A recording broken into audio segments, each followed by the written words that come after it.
하나님 앞에 기쁘게 찬양하고 기쁘게 살아가십시다.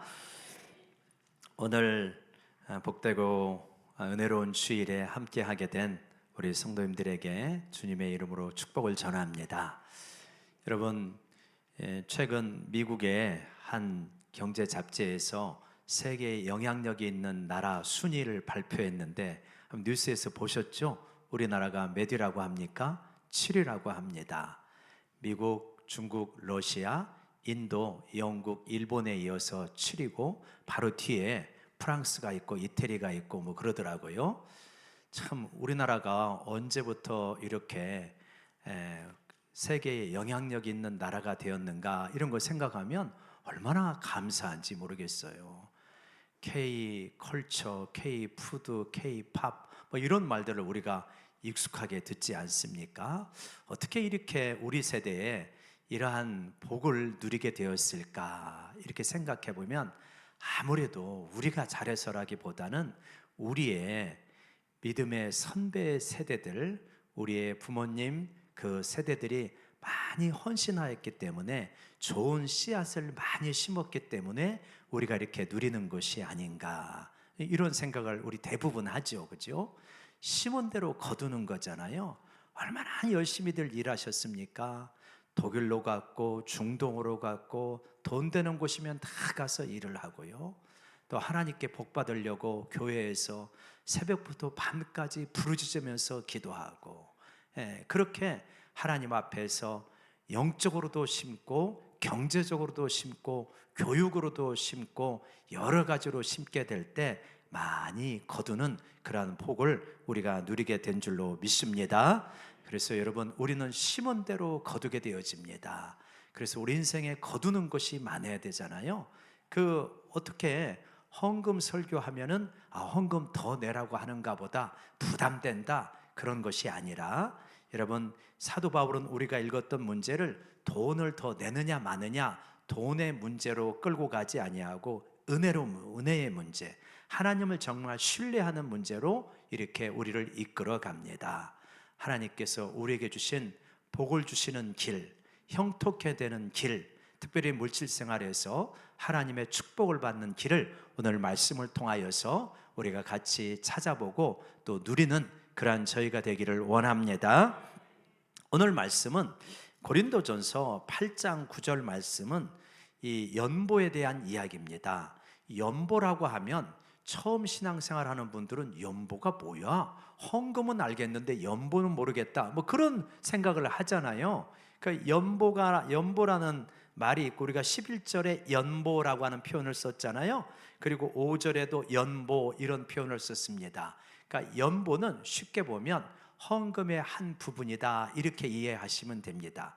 특별히 연보는 우리가 어려운 분들을 위하여서 일회적으로 혹은 이제 중요한 때에 이렇게 드리는 것을 연보다 이렇게 볼 수 있죠.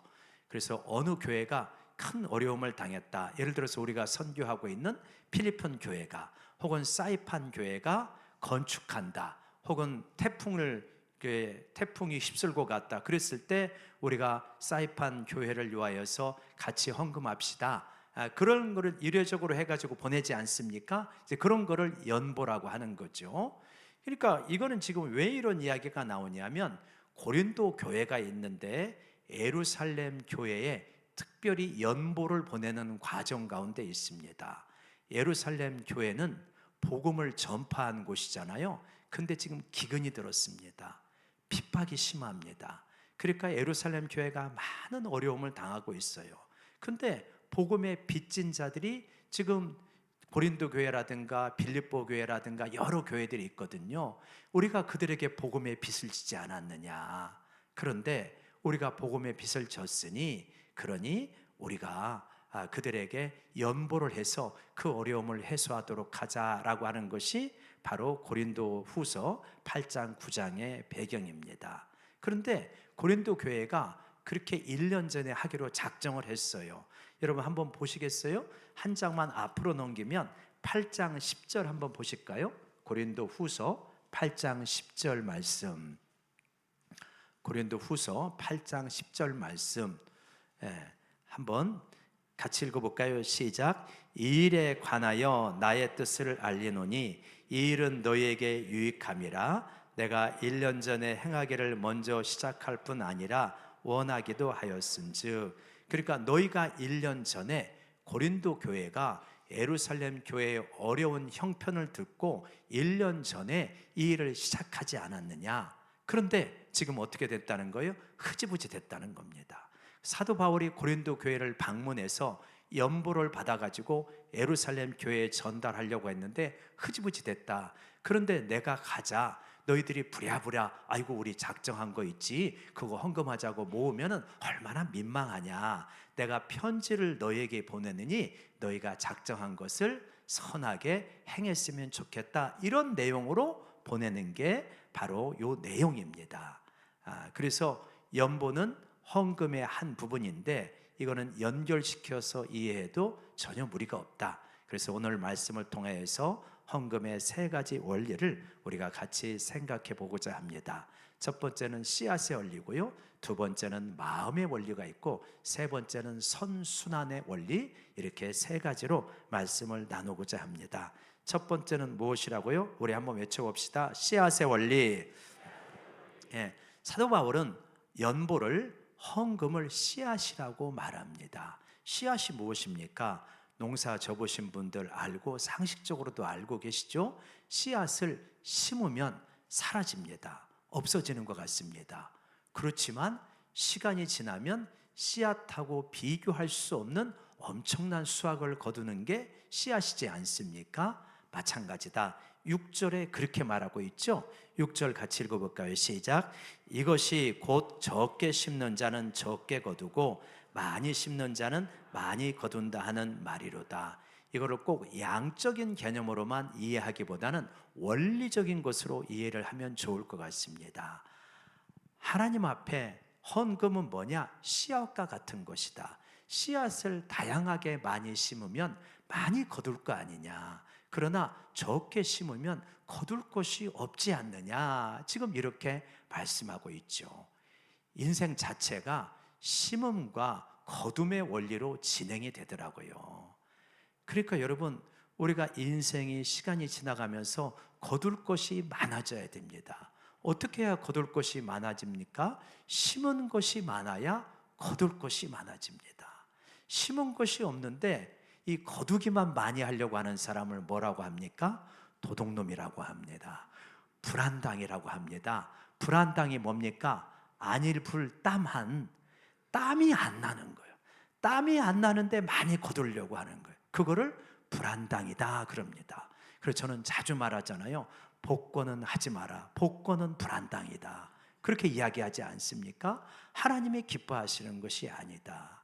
그러니까 심고 농사를 잘 해야 거둘 것이 많은데 심지 않고 많이 거두려고 하는 것, 그거는 하나님의 법에 어긋나는 것이다. 특별히 우리 젊은 세대, 우리 청년들은 젊은 시절과 이 청년의 시절에 많이 심으시기를 바랍니다. 아멘이십니까? 많이 심어야 됩니다. 헌금으로도 많이 심고 주의 나라의 봉사로도 많이 심고 공부도 많이 심고 책도 많이 심고 읽어야 됩니다. 그리고 관계도 많이 심고 넓혀야 됩니다. 그래야 거두는 것이 많아집니다. 책도 안 읽고요, 헌금 심지도 않고요, 봉사하지도 않고요, 친구 관계를 애쓰지도 않고요, 그러면 갈수록 인생이 짜부라드는 거예요. 줄어드는 것입니다. 그래서 많이 심어야 된다라고 말하는 것입니다. 헌금도 마찬가지다. 하나님은 어떤 분이냐? 너희가 심은 것을 거두게 하시는 분이 하나님이시다. 그러니 많이 심어라 라고 이렇게 말씀을 하고 있는 것입니다. 우리 교회도 이번에 헌금을 준비하면서, 헌금 설교를 준비하면서 재정 보고를 다시 한번 확인을 해봤습니다. 그랬더니 올 한 해 우리가 선교 헌금으로 5천만 원이 넘게 이렇게 심었더라고요. 그리고 구제 헌금으로 1,600만 원이 조금 넘게 심었더라고요. 좀 할 수만 있으면 더 많이 했으면 좋겠다, 이런 마음은 들더라고요. 우리 교회도 나름대로 열심히 하나님 앞에서 심으려고 하는 교회다, 이런 생각을 좀 우리가 할 수 있죠. 여러분, 이렇게 심게 되어질 때 하나님께서 채워주시는 역사가 정말 선명하게 나타납니다. 제가 목회를 하면서 쭉 관찰을 하고 보니까 하나님 앞에 심으면 내게 거두게 하시거나 자녀들에게 거두게 하시는 경우들이 참 있더라고요. 그러니까 이게 우리가 한 해 농사는 쉽잖아요. 지금 심으면 가을에, 봄에 심으면 가을에 거두니까 쉽단 말이에요. 근데 인생 농사는 그렇게 쉽지가 않아요. 조급하니까. 젊었을 때 심고 중년이나 장년에 거둡니다. 그리고 젊었을 때 심고 노년에 거둡니다. 내 생애에 심고 자녀 세대에 거두게 되어지는 거죠. 그래서 여러분, 시편 37편 25절에 이런 말씀이 있습니다. 이 말씀은 꼭 좀 외우셨으면 좋겠는데요. 시편 37편 25절에 뭐라고 그러냐면, 내가 어려서부터 늙기까지 의인이 버림을 당하거나 그의 자손이 걸식함을 보지 못하였다라고 이렇게 말해요. 그러니까 내가 어려서부터 늙기까지 관찰을 해본 거예요. 그랬는데 의인이 버림을 당하지 않더라. 그의 자손이 걸식하지 않더라. 나는 그거를 보았다. 여러분, 우리가 이러한 의인의 삶을 살아가기를 원합니다. 믿음으로 살아가고 순종하며 살아가면서 의인의 삶을 살면 여러분, 잠깐 핍박이나 오해는 있을 수 있지만 버림당하지 않습니다. 의인으로 믿음으로 살아가면요, 우리 자녀 걱정하지 마십시오. 하나님께서 약속하신 말씀이 있기 때문에 책임져 주시는 줄로 믿습니다. 저는 많이 보았어요. 진짜 목회자들, 어려운 형편에서 목회하는 분들, 또 어려운 형편에서 섬긴 장로님, 권사님들 많이 봅니다. 많이 보면요, 의인으로 살아가면 하나님께서 복을 주시더라고요. 그래서 여러분, 이러한 복을 받는 인생이 되어줄 수 있도록 심으시기를 바랍니다. 곽선희 목사님이라는 분이 계세요. 소망교회 원로 목사님이시죠. 근데 곽 목사님이 자기 이제 할아버지가 장로님이셨대요. 할아버지가 장로님이었는데 자기 어머니가 있고 할아버지 할머니가 있고 그러잖아요. 근데 제법 잘 살았대요. 근데 옛날에는 누가 많았냐면 거지도 그렇게 많았어요. 돌아다니면서 그 구걸하는 거지도 많았는데, 이 거지가 오면 꼭 자기 어머니한테 때가 되면 밥을 차려주라 그런대요. 그리고 때가 아니면 쌀을 갖다 주는데, 쌀을 갖다 주면 며느리 입장에서 듬뿍듬뿍 갖다 주기가 어렵잖아요. 그래서 이제 적당히 퍼서 갖다 주면 시어머니나 시아버지가 보면 좀 더 갖다 주어라, 꼭 이렇게 말씀을 하신대요. 왜 이렇게 많이 퍼다 주냐, 그런 말을 한 번도 해보신 적이 없다 그래요. 그래서 거지들에게 그렇게 도움을 받으러 오는 사람들을 그렇게 후대했다 그래요. 근데 이제 이 할아버지 장로님이 86세에 돌아가셨는데, 돌아가시기 전날 밤 자기가 죽는 것을 아셨는가 봐요. 후손들을 불러가지고 나는 이제 하나님 품으로 간다, 슬퍼하지 말아라, 내가 너희들한테 부탁이 있는데 그게 뭐냐, 내가 죽고 나거든 일주일 동안 잔치해라. 특별히 인근의 거지들 다 불러가지고 일주일 동안 잔치해라, 그렇게 유언을 하고 가셨대요. 그래갖고 진짜 일주일 동안 잔치를 했다고 합니다.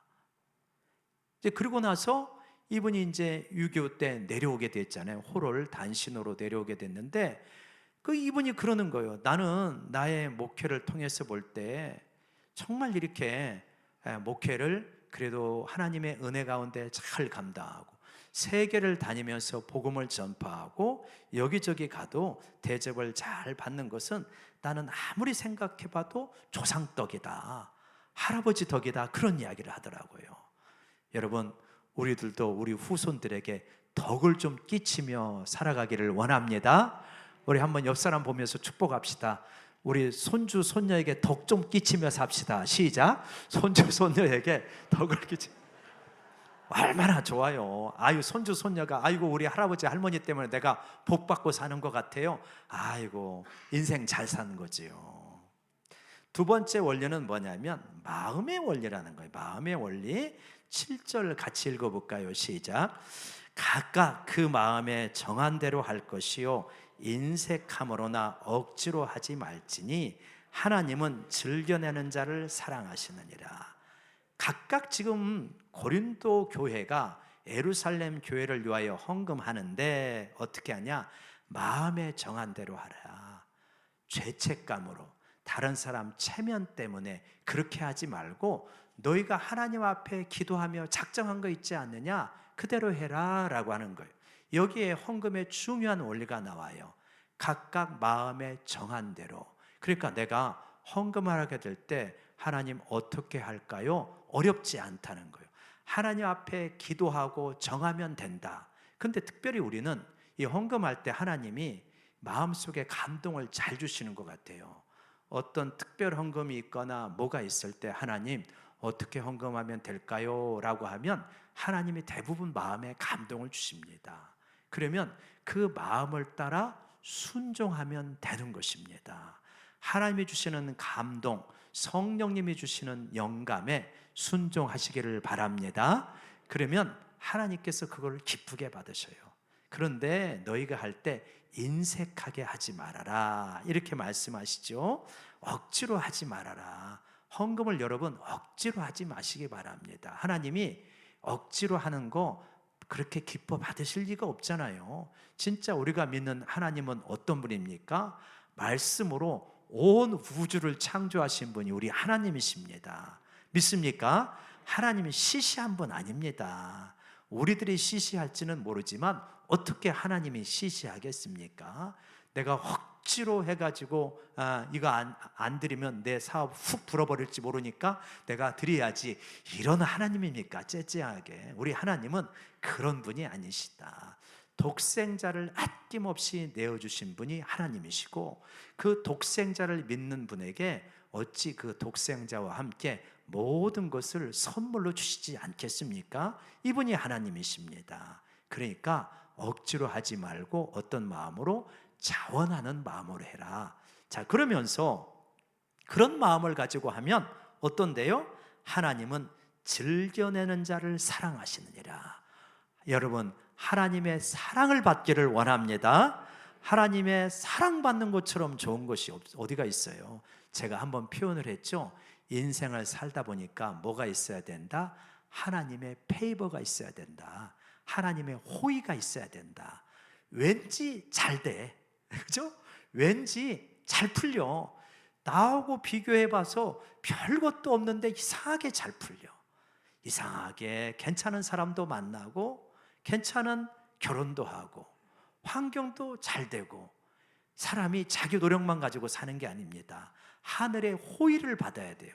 하나님의 페이버를 받아야 됩니다. 그러니까 하나님의 호의가 어떻게 오냐? 여기 있다는 거예요.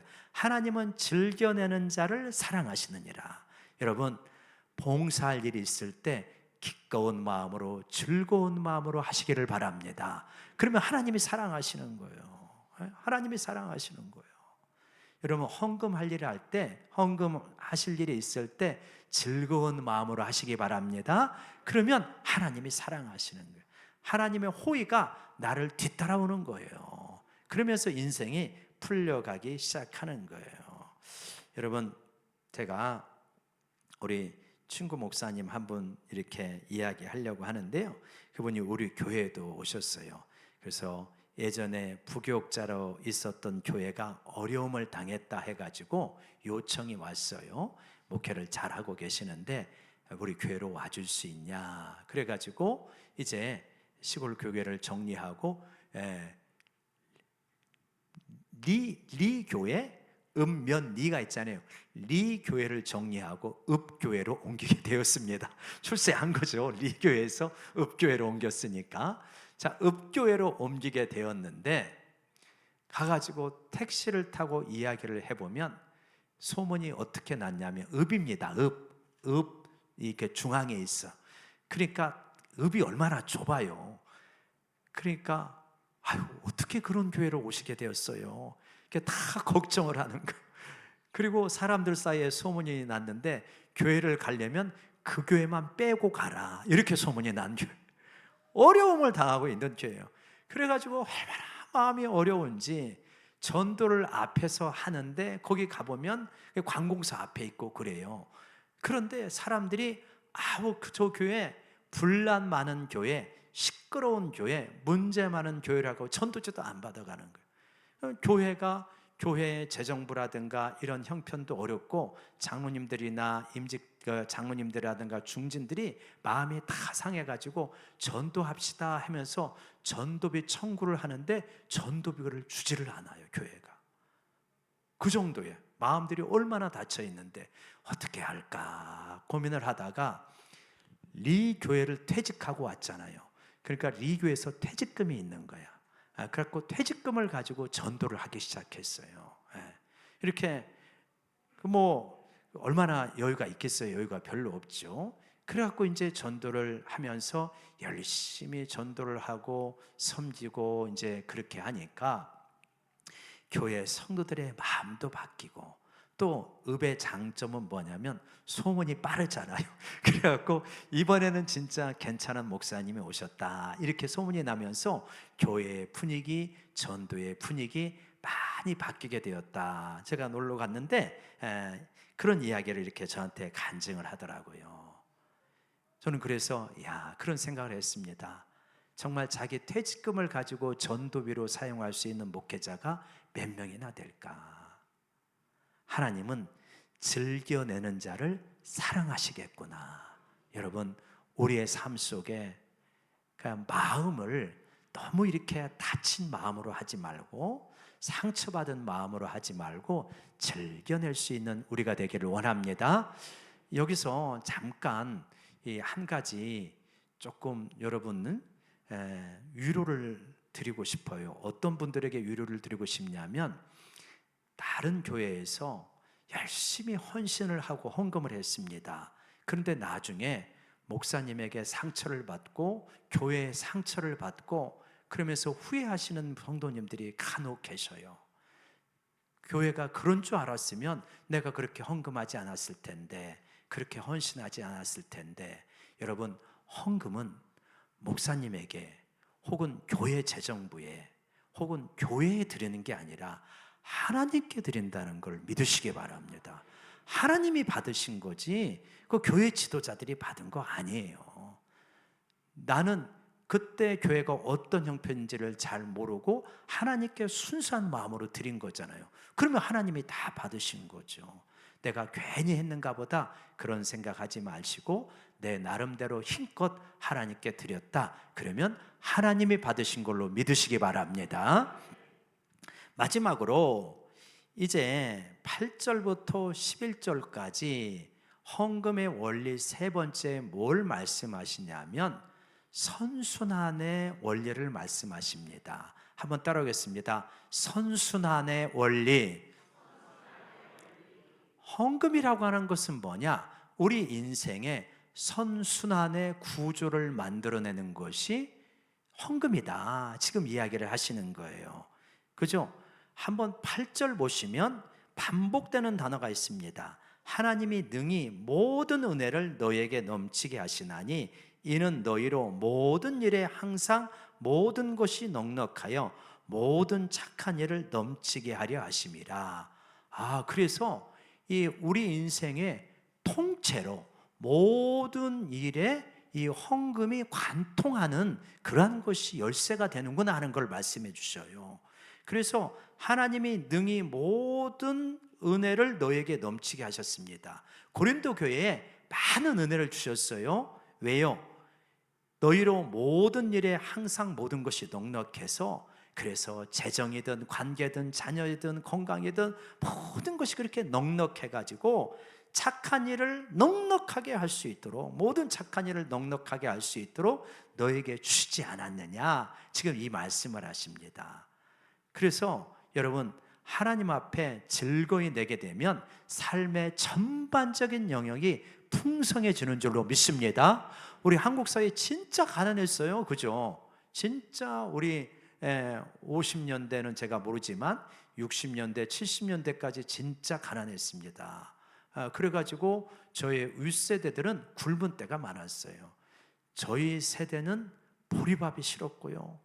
그리고 밀가루 음식이 싫었습니다. 그죠? 그 뒤에는 이제 쌀밥을 배부리 먹는 세대가 되었어요.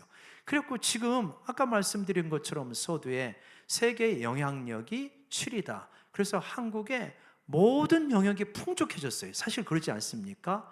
문화, 경제, 군사력, 우리나라 무기가 또 그렇게 수출이 많이 되더만요. 그러니까 막 여러 민주주의, 언론의 자유, 인권 여러 영역이 풍성해졌어요.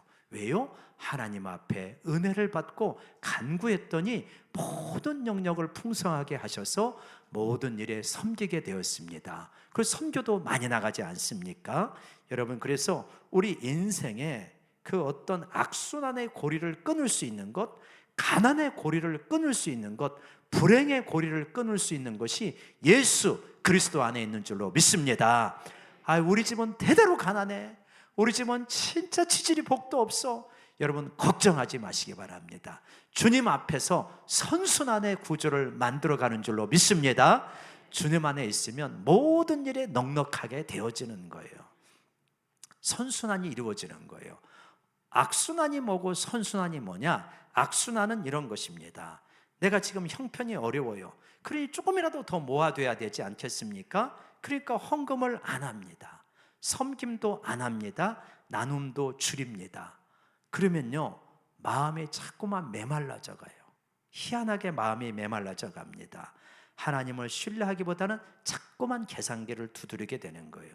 그러면 마음이 메마르니까 교회를 바라보는 눈도 날카로워집니다. 불만으로 변합니다. 박 목사도 별 수 없구만. 결국은 헌금 많이 하라는 거잖아. 이런 식으로 받아들이는 거예요. 그죠? 재정은 안 주는 것 같지만 감사와 기쁨이 사라지고요, 관계의 풍성함이 사라지고요, 믿음이 약해지니까 믿음의 풍성함으로 누리는 것이 없어지는 거예요. 그래서 자꾸만 악순환으로 갑니다. 반면에 선순환은 이런 거예요. 틀림없이 어렵습니다. 형편이 어려워요. 그렇지만 하나님께서 공급하신다. 액수는 많지 않아도 좋습니다. 마음이 열려 있어요. 그래서 기쁜 마음으로 드립니다. 그러면 감사하는 마음이 생겨요. 믿음이 자라니까요, 염려가 줄어듭니다. 그리고 다시 기쁨으로 드려요. 그러는 가운데서 하나님께서 필요를 채우시고 관계는 풍성해지고 공동체는 살아나는 역사가 있게 되어집니다. 여러분, 우리 인생을 선순환의 구조로 만들어 가시기를 주의 이름으로 간절히 부탁드립니다.